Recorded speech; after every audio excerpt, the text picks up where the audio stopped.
있습니다. 구체적인 파업 돌입 시기는 택배 노조위원장이 추후 결정하기로 했습니다. 첫 소식입니다. 얼마 전 시티은행이 우리나라에서 소매금융을 안 하겠다라고 밝혔죠. 이 외국계 은행의 철수는 이번이 처음이 아닙니다. 지난 2013년 홍콩 상하이은행 HSBC가 한국에서 소매금융을 접었고 뒤이어 시티은행까지.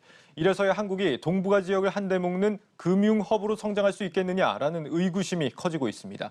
먼저 시티그룹의 이 철수 시나리오를 배성재 기자가 짚어드립니다.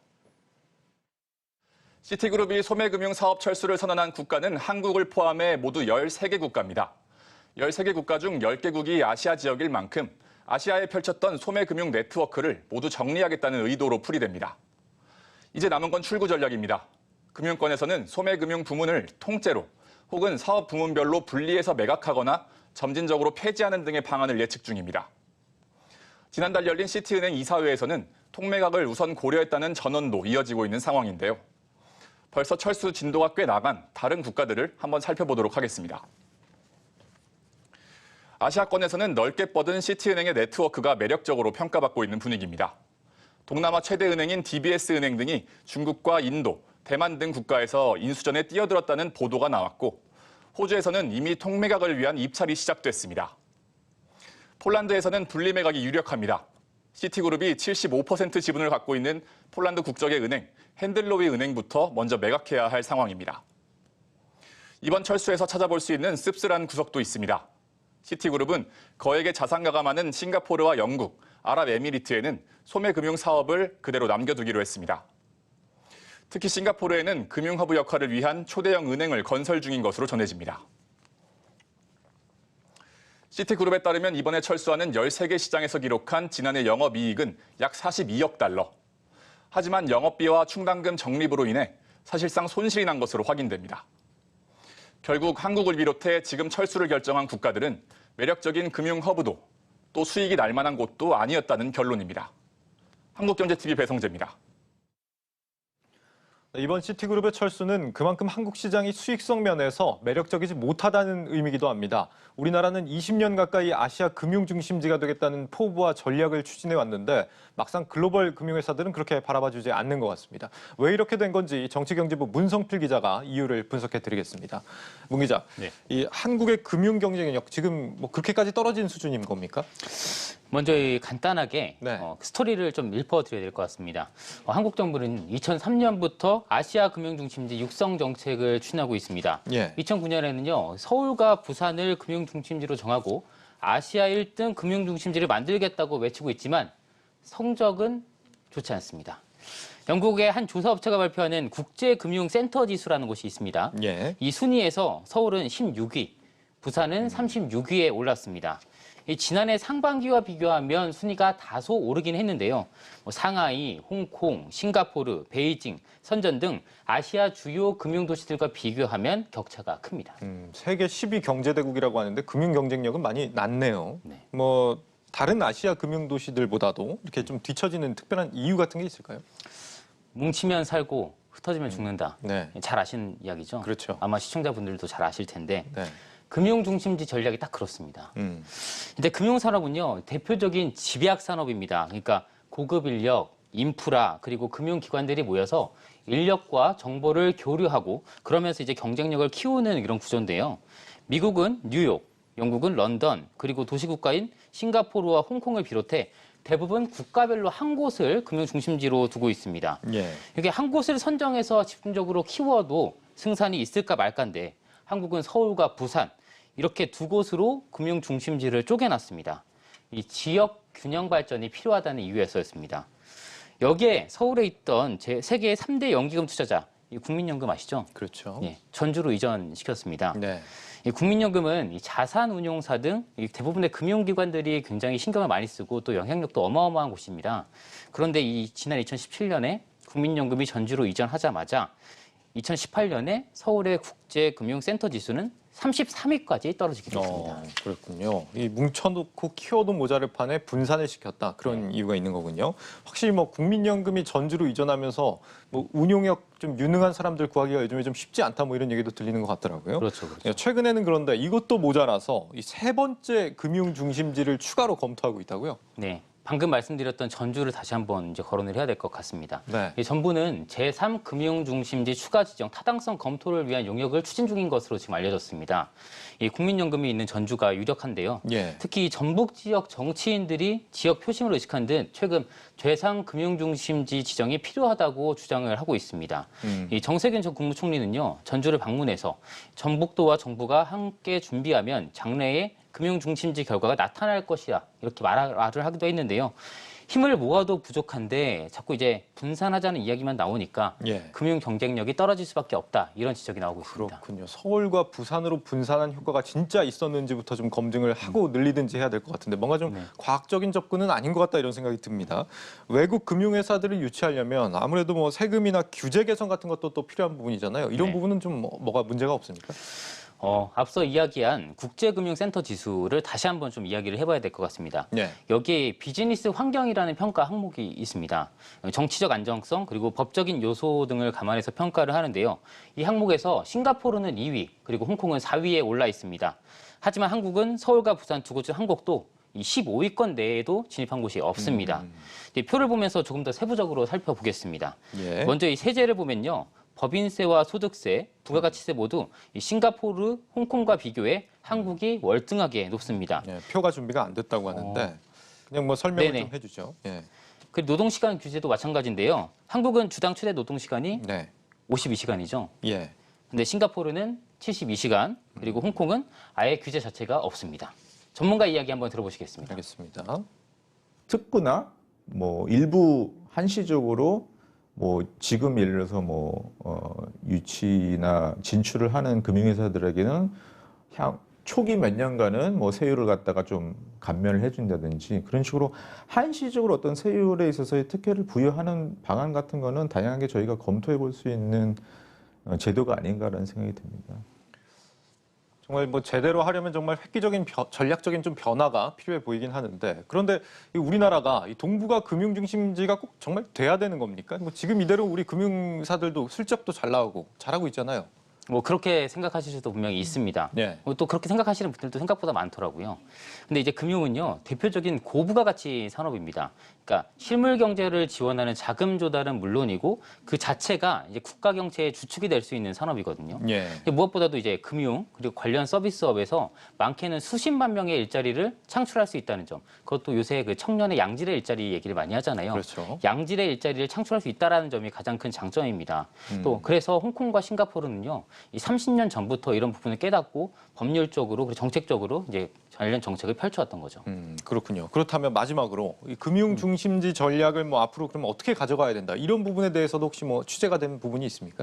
뭐 굉장히 다양한 목소리들이 많이 있습니다. 하지만 그 최근 만난 어떤 그 국가자문위원 하시는 교수님께서 얘기를 해주신 내용인데요. 네. 최근 몇 년간 금융과 IT의 결합, 이른바 핀테크가 굉장히 많이 주목을 받았잖아요. 네. 또 한국은 또 IT 기술력을 보유하고 있는 것으로 또 평가를 받고 있고, 그래서 이 핀테크를 중심으로 한 금융 중심지 육성 정책이 나오면 어떻겠냐라는 얘기를 하셨습니다. 이미 그 서울 여의도, 강남 쪽을 가보면요, 그런 스타트업들이 모여 있는 공간에 핀테크 회사들이 굉장히 많이 있습니다. 예. 특히 서울에는 그 100개의 핀테크 회사들이 모여서 미래 성공 스토리를 준비하고 있는 그런 장소도 있더라고요. 그리고 또 해외에서 핀테크 그 창업을 해보겠다고 우리나라로 오히려 입국을 해서 준비하고 있는 케이스도 찾아볼 수 있었습니다. 예. 이제 그만큼 우리나라가 핀테크의 강점이 있다는 평가를 받고 있는데, 이런 부분을 잘 살리면 차별화된 금융 중심지 정책을 만들 수 있지 않을까라는 기대감도 분명히 있습니다. 네, 잘 알겠습니다. 정치경제부 문성필 기자였습니다. 수고했습니다. 네.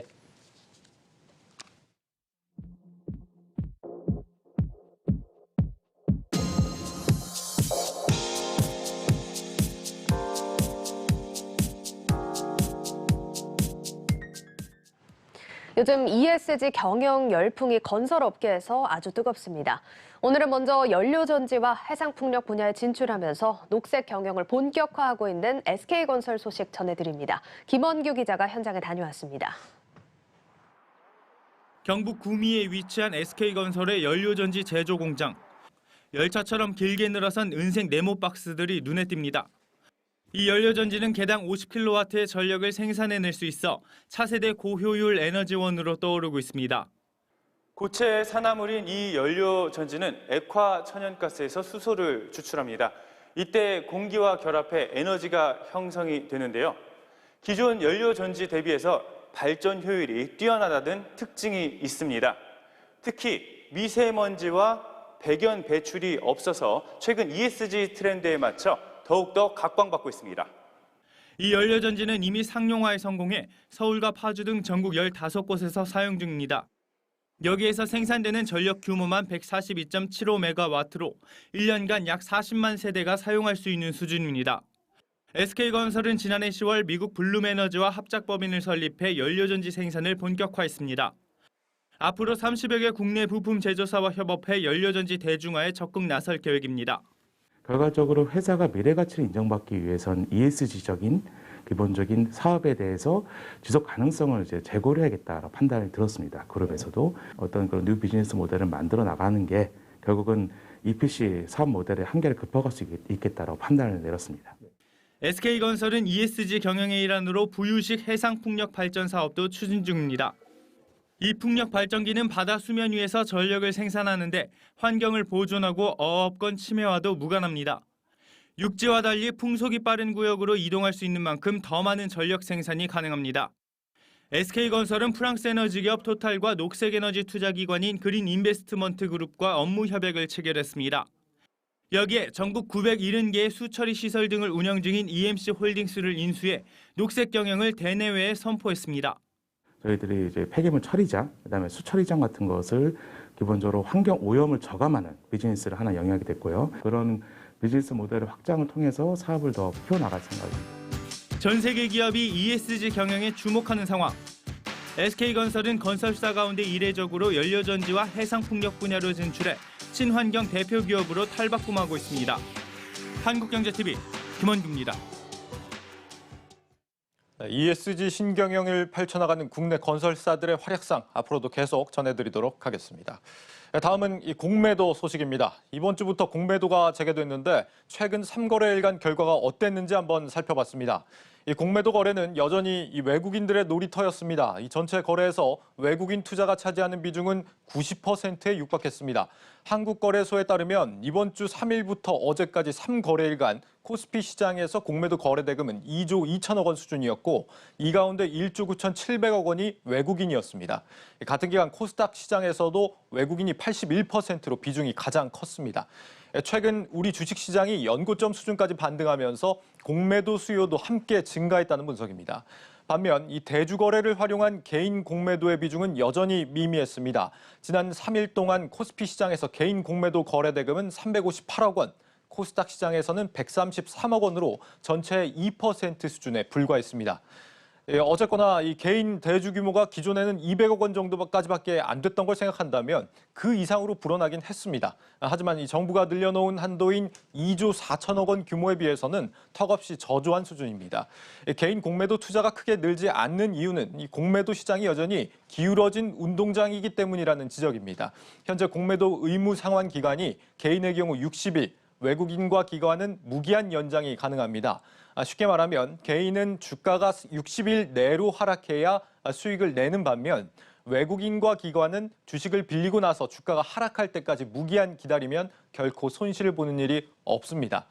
뿐만 아니라 공매도 증거금 역시 외국인과 기관은 비율이 105%인 반면 개인 투자자는 140%를 요구하고 있습니다. 다시 말해 개인은 공매도 투자를 했다. 만약 주가가 올라 담보 비율이 140% 아래로 낮아지게 되면 증권사가 반대 매매를 해서 손실을 보게 된다는 얘기입니다. 전문가들은 의무 상환 기간이나 이 담보 비율을 외국인과 개인 간에 동일하게 맞춰줘야 개인 공매도가 활성화될 거라는 조언을 하고 있습니다. 반면 금융당국의 입장은 좀 다른데 60일 상환 기간이 오히려 개인에게 유리한 구조라고 말합니다. 외국인과 기관은 이 기간 보장이 없이 때에 따라 중도 상환해야 하는 리스크가 있다는 설명입니다.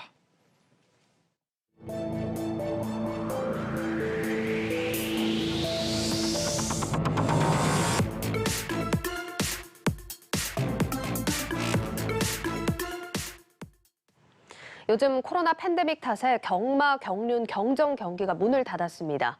수익성 악화를 해결하기 위해서 최근 국회에서는 온라인 발매를 가능하게 하는 법 개정을 추진하고 있습니다. 관련 산업과 종사자들의 입장에서는 절실한 대책이긴 한데 동시에 사행 산업이 무분별하게 퍼질 수 있다는 우려도 커지고 있습니다. 먼저 박승환 기자가 보도합니다. 코로나19 감염 우려로 1년 넘게 멈춘 경마와 경륜, 경정 경기. 운영 중단이 길어지면서 급감한 마사회 수익과 관련 세수, 종사자 월급 등을 포함한 피해액만 지난해 7조 6천억 원에 달합니다. 매출이 85.6% 급감한 경륜과 경정도 상황은 마찬가지인데 급여조차 받지 못한 직간접 근로자들은 생계가 막막합니다. 마사회는 물론이고 마주, 조교사, 기수, 관리사 등 경마에 직접 종사하고 있는 근로자들의 그 고용 안정이 흔들리고 있고 말을 생산하는 말 생산 농가나 그 말 유통업, 그리고 말 사료업, 말 약품이나 진료업 등 후방 산업에까지 영향이 미치는 게 너무 크고요. 일 국회는 경마, 경륜, 경정 등 경주 게임의 온라인 이용이 가능하도록 법을 고치기로 했습니다. 코로나19 사태를 극복하고 불법 온라인 도박 확산을 막기 위한 조치인데 이르면 이달 말 본회의를 열고 개정안을 통과시키겠다는 계획입니다. 당장 제기되는 건 사행산업 확산을 부추긴다는 비판입니다. 이미 우리나라 도박 중독 유병률이 5.3%에 달하는 데다 청소년 이용자를 가려내기 어려울 것이라는 점 등을 근거로 전 국민을 도박 중독으로 몰아넣는 시도라는 주장입니다. 나중에 이게 결국 도박 산업을 심화하고 국민에 대한 피해를 더 크게 할 수 있는 그런 법안을 통과하려는 것이다 해서 반대 입장을 냈었습니다. 코로나가 풀리면 경마장, 또 장애 발매소, 또 온라인 베팅, 다양한 방식으로 이게 도박에 접근할 수 있는 국가가 오히려 이런 것들을 확대시키는 꼴이라서 업계에선 과도한 우려라고 지적하며 경주류 사행산업을 운영하는 국가 중 우리나라만 유일하게 온라인 베팅을 허용하지 않는다고 반박합니다. 판매량을 제한해 과도한 이용을 막고 철저한 인증 시스템을 만들면 미성년자 접근을 막을 수 있다는 설명입니다. 무엇보다 스포츠 토토와 복권은 온라인 발매를 허용하면서 산업 파급 효과가 훨씬 큰 경주류만 차별하는 것은 공정하지 못하다는 지적입니다. 한국경제TV 박승환입니다. 이렇게 온라인 베팅에 대해 찬성과 반대 입장이 팽팽하게 맞서고 있는데 사행산업계는 이번만큼은 반드시 통과시켜야 한다며 승부수를 던졌습니다. 온라인으로 하는 대신 그동안 기를 쓰고 반대해왔던 실명제를 도입하겠다는 겁니다. 그만큼 절박한 상황이라는 얘기지만 이런다고 불법 도박 시장으로 빠져버린 이용자들의 마음을 돌릴 수 있을지는 미지수입니다. 이어서 방서우 기자입니다. 지난 2014년 도입된 전자카드 제도는 경마, 경륜, 경정 등 사행산업 이용자에 대해 현금 사용을 금지하는 대신 실명제로 운영되는 전자카드를 사용하도록 하는 것이 골자입니다. 1인당 10만 원의 한도를 두고 본인 확인이 된 계정에 금액을 충전해 사용하는 방식으로 당초 2018년 전면 시행될 예정이었지만 사업자들의 반발에 자율 시행으로 변경됐습니다. 사행산업 특성상 실명제를 도입하면 매출이 떨어진다는 게 반대의 이유였는데 그랬던 사업자들이 먼저 실명제를 주장하고 나섰습니다. 가장 적극적인 곳은 마사회. 현재 1인당 10만 원으로 제한된 베팅 상한 금액을 온라인 베팅 시 5만 원으로 대폭 낮추고 대면 가입과 휴대전화 실명 인증 등 4단계에 걸친 검증을 통과해야 막권을 구매할 수 있도록 하는 방안을 검토 중입니다. 코로나19 이후 매출이 급감하며 발등에 불이 떨어진 상황에서 내린 결정이지만 실효성엔 의문이 듭니다. 합법적인 베팅이 막히면서 불법 온라인 도박 사이트가 기승을 부렸는데 익명성과 무제한 베팅, 온라인 구매 편의성 등에 익숙해진 이용자들을 흡수할 수 있느냐는 겁니다. 김예지 국민의힘 의원실이 사행산업통합감독위원회로부터 제출받은 자료에 따르면 경마와 경륜, 경정의 전자카드 이용률은 매출의 30%에도 미치지 못하는 것으로 나타났습니다.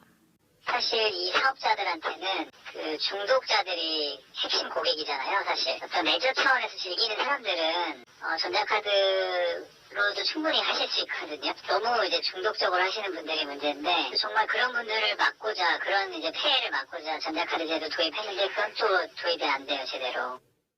실제로 전자카드 도입을 앞두고 시행된 설문조사에서 사행산업 이용자 중 40% 이상이 전자카드가 도입되면 합법 사행산업을 이용하지 않겠다고 응답한 바 있습니다. 관계부처 간 엇박자도 시장의 혼란을 부추기고 있습니다.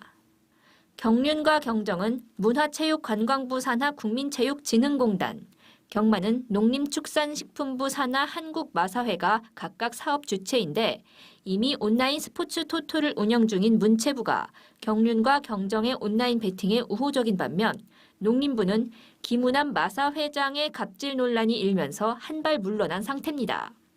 극단적인 경우 경륜과 경정은 되고 경마만 안 되는 반쪽짜리 법안이 통과될 수 있다는 우려도 나옵니다. 유사 이제 사행산업 업종인 경륜경정법이 먼저 통과된 것을 비토할 수 있는 그런 상황은 아니라고 생각을 하고요. 사행성이 심화된다거나 청소년 접근이나 이런 문제 부작용 때문에 없어진 게 아니라 단지 법적 근거가 미비해서 없어진 거를 종합 고려해 봤을 때 경마뿐만이 아니라 말산업 자체가 붕괴되는 것을 막기 위해서는 온라인 발매가 반드시 필요하고, 전문가들은 불법 도박 시장을 억제하는 방안이 함께 고려돼야 합법 온라인 베팅이 제대로 정착할 수 있을 것이라고 입을 모읍니다. 한국경제TV 방서호입니다.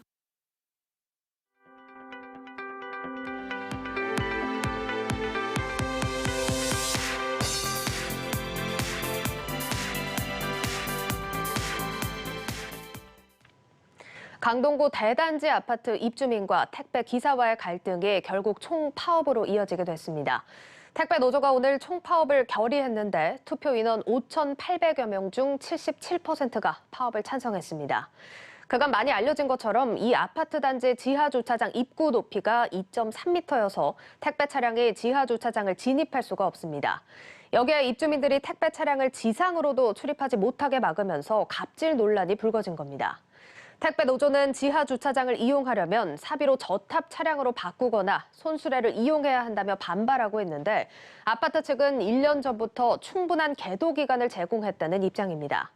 현재 이렇게 아파트 입주민과 택배 기사 사이에 갈등을 겪고 있는 단지가 전국에 모두 400여 곳에 달하는 상황입니다. 그렇다면 걱정이 되는 것은 물류 대란이 올까 하는 점인데 다행히 물류 대란까지는 걱정하지 않으셔도 될 것 같습니다.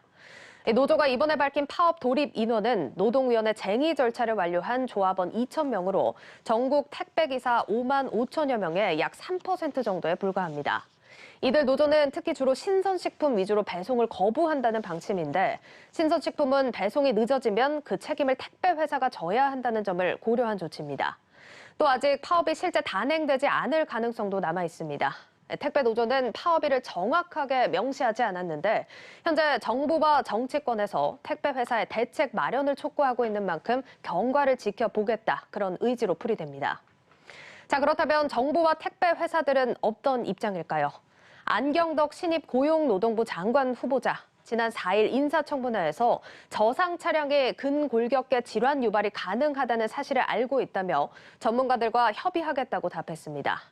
또 택배 회사들은 택배 기사와 해당 아파트가 대화로 해결할 문제라고 선을 그었습니다. 가급적 파업으로 가지 않고 원만한 합의점이 마련되길 바라보겠습니다.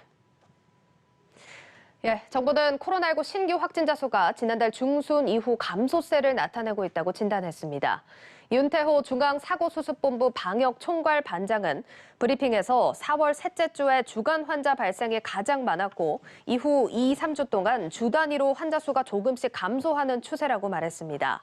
윤 반장은 홍남기 국무총리 직무대행이 확진자 수가 전반적으로 감소세를 보인다고 평가한 것에 대해서는 감염 재생산 지수가 이번 주 1 미만 수준에서 유지되고 특별한 변수 없이 이런 추세가 지속한다면 향후 1, 2주 안에 신규 확진자 수가 500명 밑으로도 가능하지 않겠냐는 취지로 이해한다고 밝혔습니다.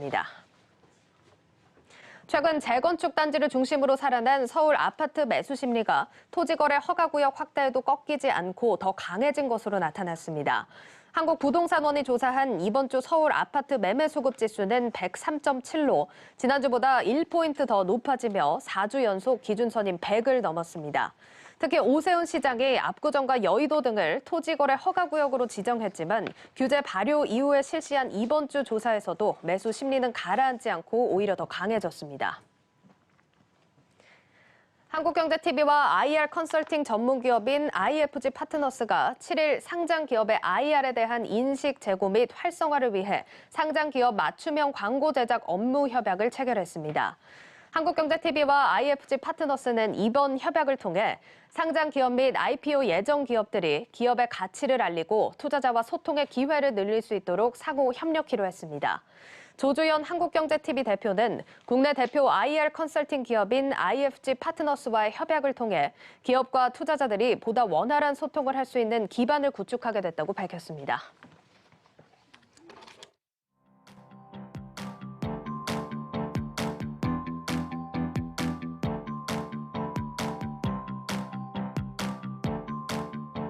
국민의 무너진 신뢰를 회복하기 위해서는 초심으로 돌아가 국민의 목소리, 또 외부의 목소리를 경청하는 것이 무엇보다 중요하고 우선이 되기 때문입니다.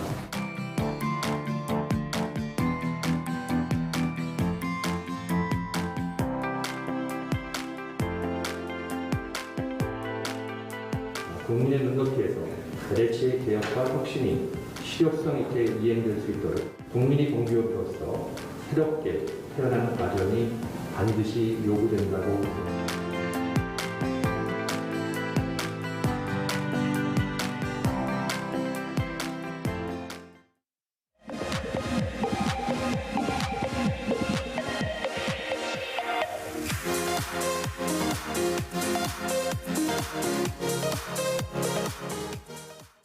한 주간의 증시 흐름과 다음 주 주요 일정까지 살펴보는 증시 전망대 시간입니다.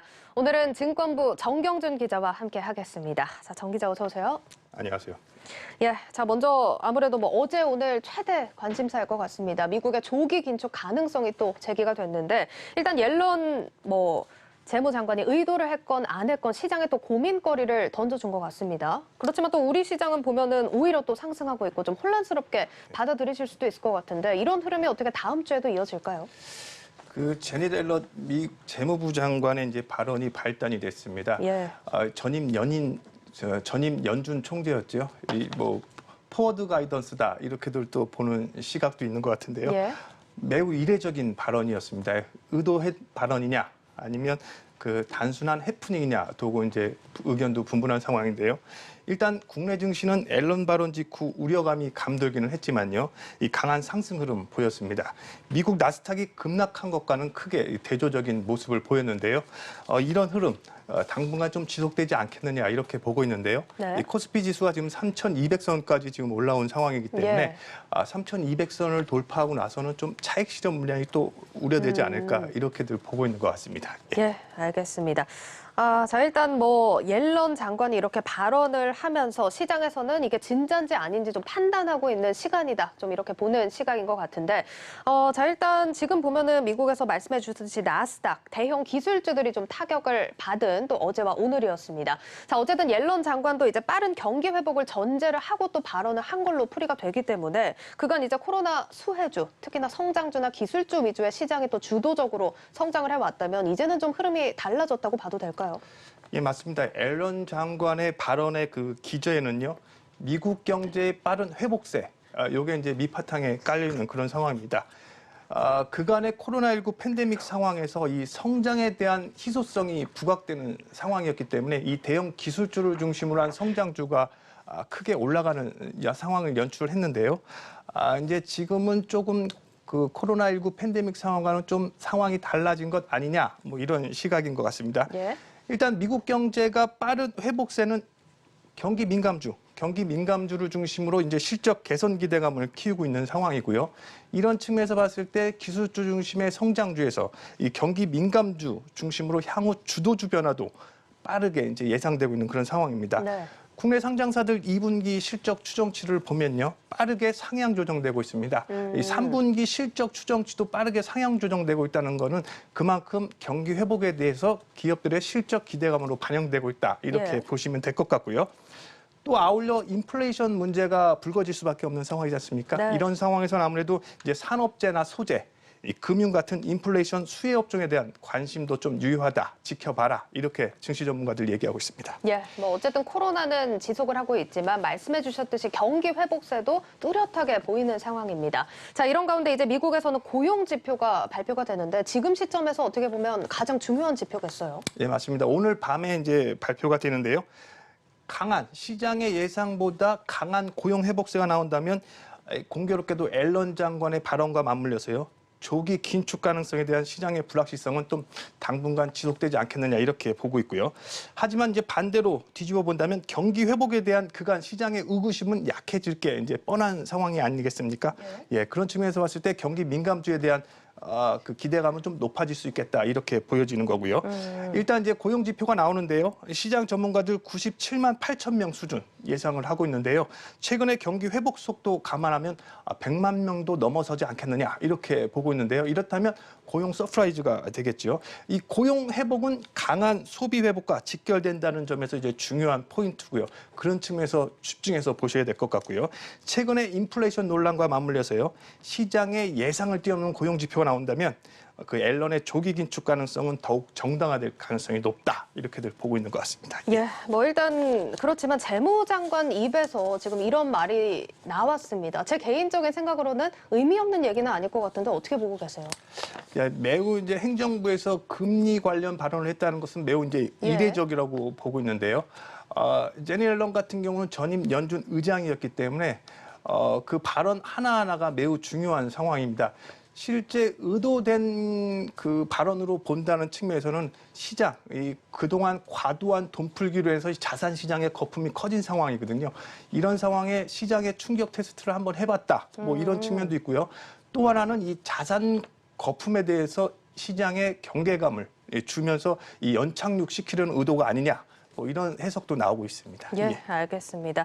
자, 일단 옐런 장관 입에서 이런 말이 나온 만큼 좀 주목을 해봐야 할 것 같고요. 자, 다음 주에 또 주목해 볼 만한 일정 어떤 것들이 있을까요? 예, 아무래도 이제 인플레이션 문제가 또다시 대두됐기 때문에요. 12일 미국 4월 소비자 물가 지수가 발표됩니다. 네. 그 인플레이션과 경기 과열 논란과 맞물려 가지고요. 이제 주목되는 핵심 지표가 되겠습니다. 시장에서는 3.6%까지 보고 있는데요. 연준이 제시한 물가 목표치는 2%입니다. 잘 고민하셔서 대응하시길 바라겠고요.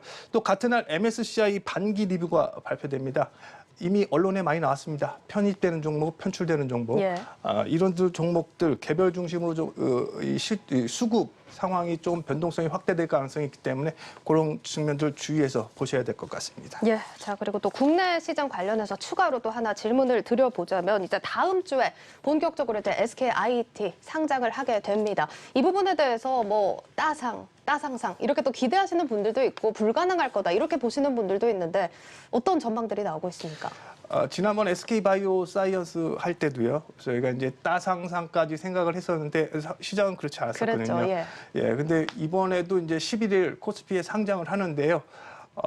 상장 첫날 시초가는 따블이 나올 것 같고요. 그런데 이제 그날 또 이 상한가를 기대하는 그런 분들이 많은데 상한가 따상을 한다면 이제 16만 8천 원 차익이 생기는 거죠.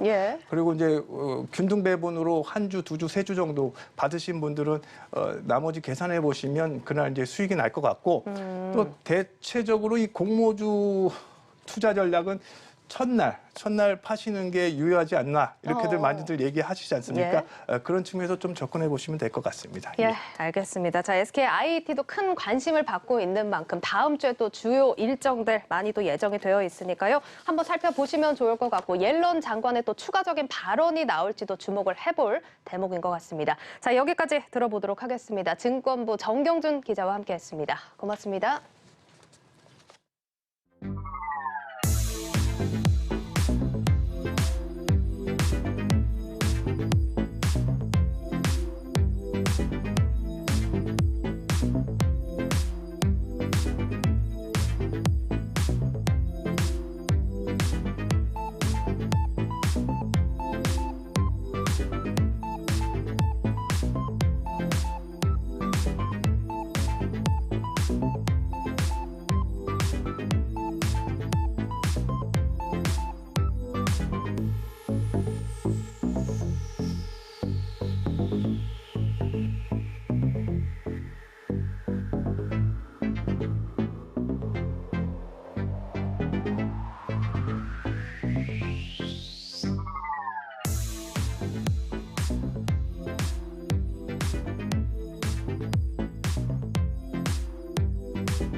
네, 한 주 동안 눈여겨볼 만한 CEO 소식들 짚어보는 CEO 톡톡 시간입니다. 오늘도 김보미 기자와 함께하겠습니다.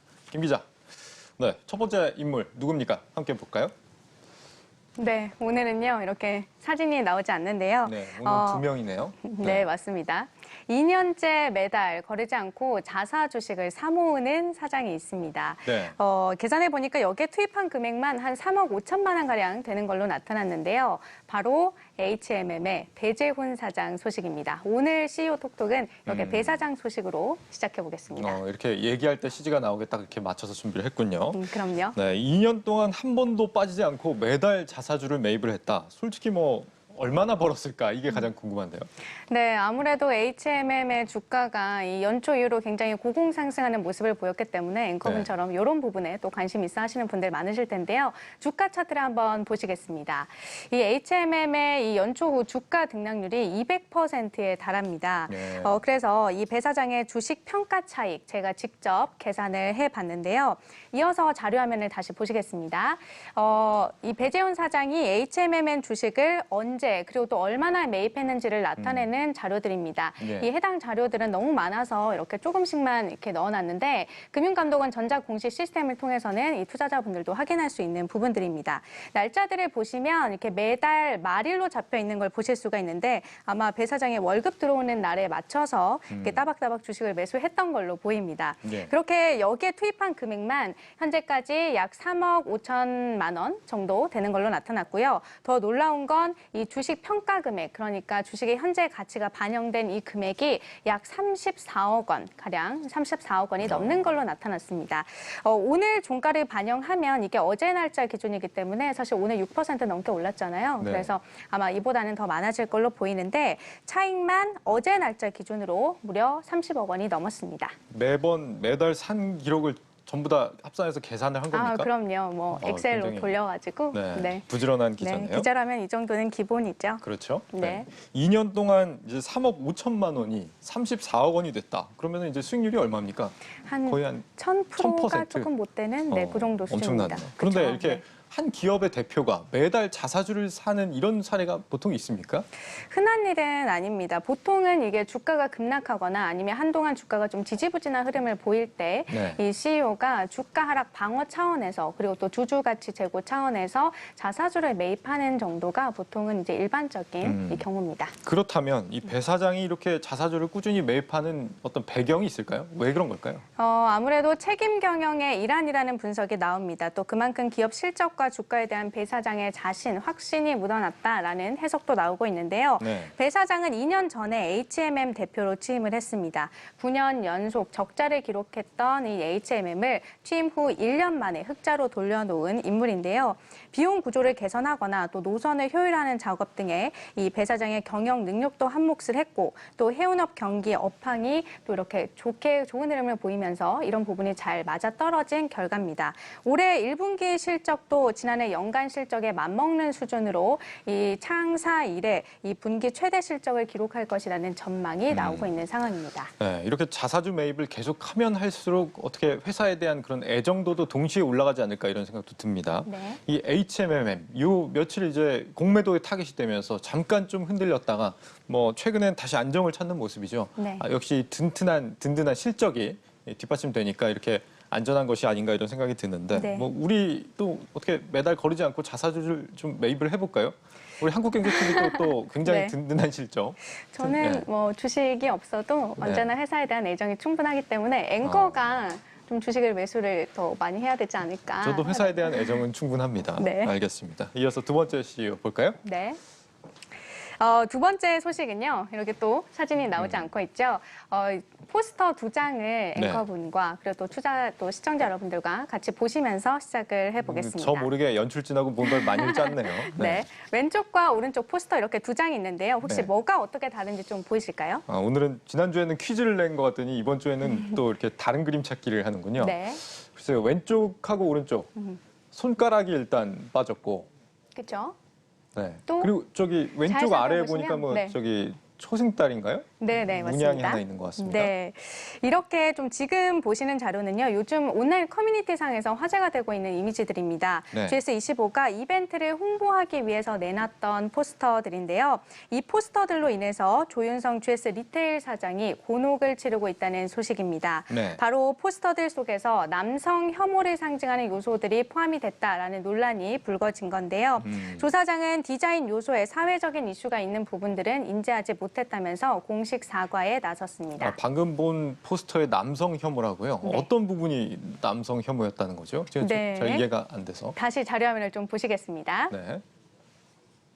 네, 보시면요. 이 손가락이 아까 있다가 없어졌었는데 네. 소시지를 잡는 손가락이 있는데요. 이게 남성 혐오 커뮤니티 메갈리아의 로고와 비슷하다고 해서 이 논란이 됐습니다. 오른쪽에 있는 이 이미지가 메갈리아의 로고를 나타내고 있는데 이 손가락 모양이 비슷하다라는 거죠. 이후 GS25는 사과문을 내고 다시 디자인을 수정을 했는데요. 이게 앞에서 보셨던 오른쪽 포스터가 또 나오고 있죠. 이 보시면 아까 초승달 얘기 언급하셨는데 네. 이 초승달이 이 온라인 커뮤니티 상에서는 2013년 서울대 학내 페미니즘 동아리 로고와 비슷하다라는 의혹이 불거졌습니다. 그렇군요. 네, 그리고 또 왼쪽에 이렇게 노란색으로 사각형 박스가 되어 있는데 이 알파벳을 밑에서부터 읽어 나가시다 보면 MEGAL 해서 이 메갈이라는 단어가 만들어지는데 이것도 일부러 의도한 것 아니냐라는 의혹이 잇따르고 있습니다. GS25는 여기에 대해서 영어 문구 같은 경우에는 번역을 돌린 거고 또 이미지는 유료 사이트에 가져온 것이었다면서 다시 사과문을 냈는데요. 소비자들은 불매 운동을 펼치려는 움직임을 보이고 있고 또 여기에 매출에 타격을 입은 편의점주들은 또 단체 소송을 펼치려는 움직임을 보이면서 조 사장이 직접 나섰습니다. 네, 저게 뭐 진짜였다면 굉장히 좀 지능적인 사람이 아닌가 이런 생각이 드는데, 네. 근데 글쎄 이 손가락하고 초승달은 사실 우리 모두의 상징 아닙니까? 뭐 일반 소비자들이나 직원들 중에 저런 문양을 보면서 저게 과연 이제 그런 성 갈등을 의미할 수 있는 그런 요소라고 생각할 수 있는 사람이 몇이나 될까? 예, 그런 그렇죠. 생각이 들긴 네. 합니다. 이 뭐 진실은 우리가 모르겠지만 이 GS25의 해명처럼 그냥 정말 이제 우연히 유료 사이트에서 뭐 가져온 그런 것들이 이렇게 결과를 초래한 거였다라고 한다면 굉장히 좀 많이 억울할 것 같다 이런 생각도 들어요. 네, 그렇습니다. 하지만 소비자들은요, 이 조 사장의 사과에도 불구하고 네. GS25뿐만이 아니라 GS그룹 계열사 전체로까지 이 불매 운동을 확산하려는 움직임을 보이고 있는데요. 이런 논란이 바로 처음이 아니라는 겁니다. 자료 화면을 좀 보시면요, 이 손가락 그림들이 계속해서 이렇게 나타나고 있는 건데 이렇게 불매 운동을 벌이는 소비자들은 GS25의 이 과거 포스터들을 놓고서도 이 논란을 지적하고 있는 상황입니다. 그렇군요. 과거에도 비슷한 그림들이 있어서 저런 의심의 정황을 한두 번이 아니다라는 느끼고 거죠. 있다는 네. 거군요. GS 리테일에는 근데 사실 남성 직원들도 일을 하고 있잖아요. 네, 맞습니다. GS 리테일 회사 전체가 뭔가 이렇게 남혐을 갖고 있다라고 생각하는 거는 좀 상식적이지 않은 생각인 것 같고 이런 젠더 갈등 때문에 어떻게 보면 애꿎은 뭐 회사 직원들이나 혹은 뭐 편의점 가맹점주들 이런 분들까지 피해를 보게 되지 않을까 이런 걱정도 됩니다. 네, 맞습니다. 실제로 몇몇 GS 편의점 가맹점주들은요, 이 현재 매출이 뚝 떨어지는 등 피해가 상당히 큰 상황입니다. 조윤성 사장은 공식 사과문에서 이 모든 책임은 전적으로 본인에게 있다면서도 이번 사건과 관련한 인물들을 모두 조사하고 또 사규에 맞게 적법한 조치를 취하겠다라고 밝힌 상황인데요. 이렇게 말씀하신 것처럼 아무런 잘못도 없는 가맹점주들에게까지 이 피해가 확산되고 있는 만큼 사과 입장뿐만이 아니라 이 보다 적극적인 사태 수습이 좀 필요한 상황입니다. 네, 어떻게 보면 조윤성 사장 입장에서는 굉장히 고민이 더 깊어지지 않을까 이런 생각이 들어요. 가뜩이나 좀 얼마 전에 남양유업 사태 때문에 또 남양유업 CEO가 물러나는 이런 사태도 있었지 않습니까? 네, 맞습니다. 특히 이제 GS 리테일 같은 경우에는 코로나19로 좀 부진한 실적에 더 이어서 이렇게 젠더 이슈까지 불거지면서 주가도 좀 영향을 받고 있는 모습인데요. 네. 여기에 특히 GS 리테일은 오는 7월에 GS 홈쇼핑과의 합병을 앞두고 있습니다. 때문에 여러모로 이 조 사장으로서는 좀 고민이 많은 상황입니다. 네, 이런 게 바로 이 젠더 갈등이 불러오는 사회적 비용이 아닌가 이런 생각이 듭니다. 뭐 손가락 그림이든 초승달 그림이든 좀 모든 사람들이 마음 편하게 쓸 수 있는 그런 시대가 왔으면 좋겠습니다. CEO 톡톡 김보미 기자였습니다. 수고했습니다. 네.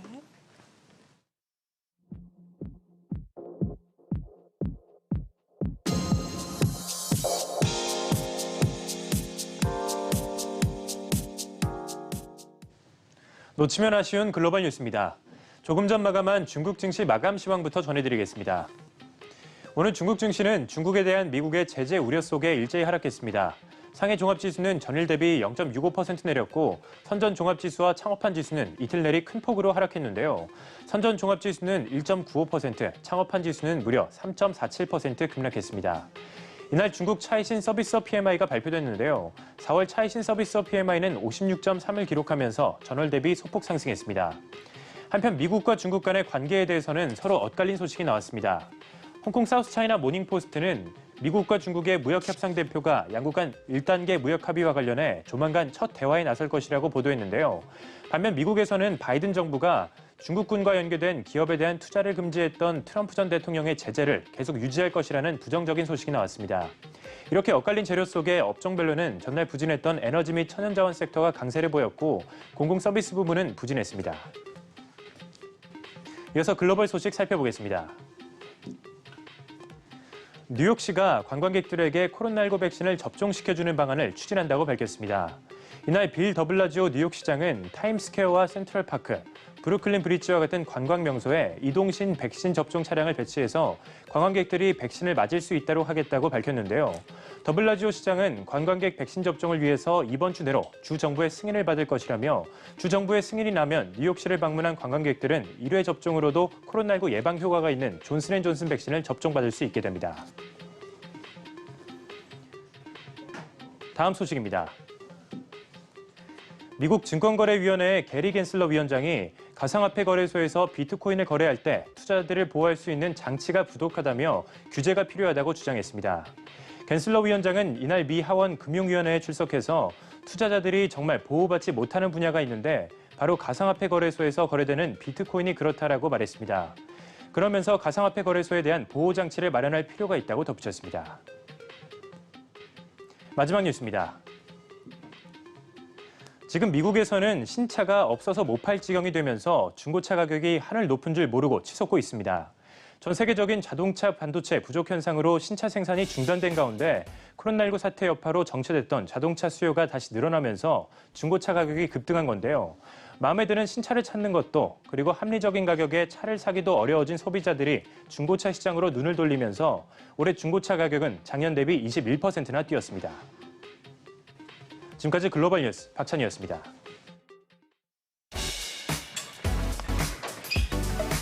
다가오는 주요 일정 전해드립니다. 먼저 다음 주 월요일 국내에서는 1분기 제조업 국내 공급 동향이 발표됩니다. 기업 소식으로는 NC소프트와 CJ제일제당, GS 등이 1분기 실적을 발표하고 이번 주말 글로벌 일정으로는 미국에서 4월 고용 동향 보고서와 3월 소비자 신용지수가 발표되고 유럽권에서는 EU 정상회의가 개최된다는 점 전해드립니다. 금리 상승과 자산시장 조정에 대한 우려가 컸던 한 주였습니다. 옐런 재무장관이 금리 인상 가능성을 언급하고 연준에서는 시장 심리가 꺾이면 증시가 하락세로 급반전할 수 있다는 경고성 보고서를 냈습니다. 맹목적인 기대와 믿음을 갖기보다는 다양한 해칭 수단을 준비하면서 차분히 대응해 가시길 바라겠습니다. 오늘 뉴스플러스 마칩니다. 편안한 주말 보내십시오. 고맙습니다.